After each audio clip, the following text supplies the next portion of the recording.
What's happening, everyone? Inside Disney here, and welcome back to another video. And in today's video, we'll be taking a look at even more of the floats that were just revealed for the upcoming Magic Happens parade at Disneyland Park. We'll also be analyzing Disneyland's video on the parade to observe how the floats and parade performer costumes will look in person. But before we do anything else, I'd like to remind you guys to leave a like and subscribe for more content from the channel. And be sure to check out our Instagram, which could be found at Inside Disney Official.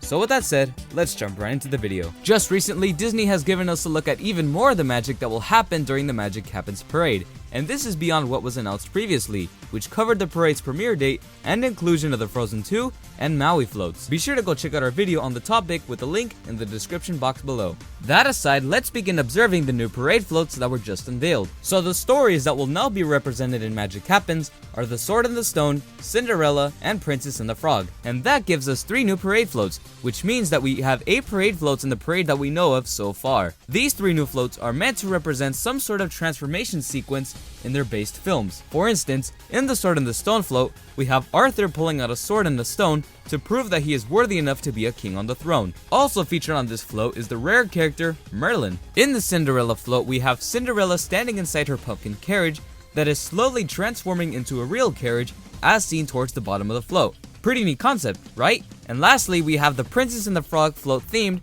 after a swamp-like atmosphere. On the float are Tiana and Naveen, who share a kiss to revert back into their human forms upon being transformed into frogs. This transformation sequence can also be seen towards the bottom of the float, where we can see many frogs just hanging around. And if you look up, there you have Tiana and Naveen as humans again. So that covers the 3 new floats coming to Magic Happens, which moves us on to the next topic of how some of the floats will look in person. First up, we've got a real up-close look at the Frozen 2 float in 3 different angles. In the first angle here, we can see what appears to be the left side of the float, specifically this area. We can see the leaves of trees in the front and a tall mountain of snow and ice that's on the back of the float. Very vibrant colors indeed. In the next angle here, we have a look at what appears to be the right side of the Frozen float. There's not much to observe here as it's mainly just more mountain rocks and ice, and the same applies to the third angle as seen here. Based on what was seen in these 3 angles, it is clear that this will not be the same float that is being utilized in Disneyland Paris' Frozen 2 and Enchanted Journey show. The float shape in Paris may be the exact same,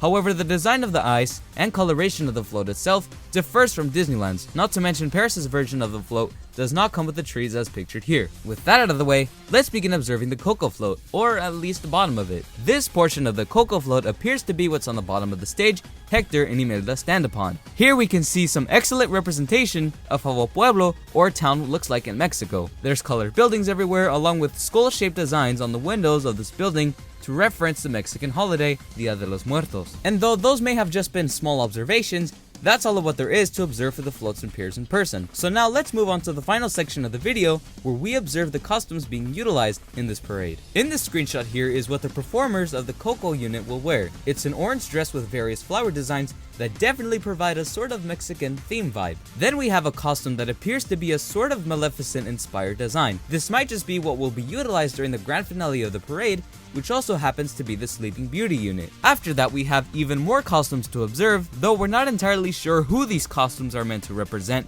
and what unit these costumes are designed to be a part of. If you know the answers to where these costumes will be utilized in the parade and who these characters are, be sure to let us know in the comments down below. And with that said, that covers our quick news report for today. For more on Magic Happens or the Disneyland Resort in general, be sure to give us a like and subscribe for more content from the channel. And be sure to check out our Instagram, which could be found at Inside Disney Official. So with that said, thank you guys for watching and we'll see you guys in the next video.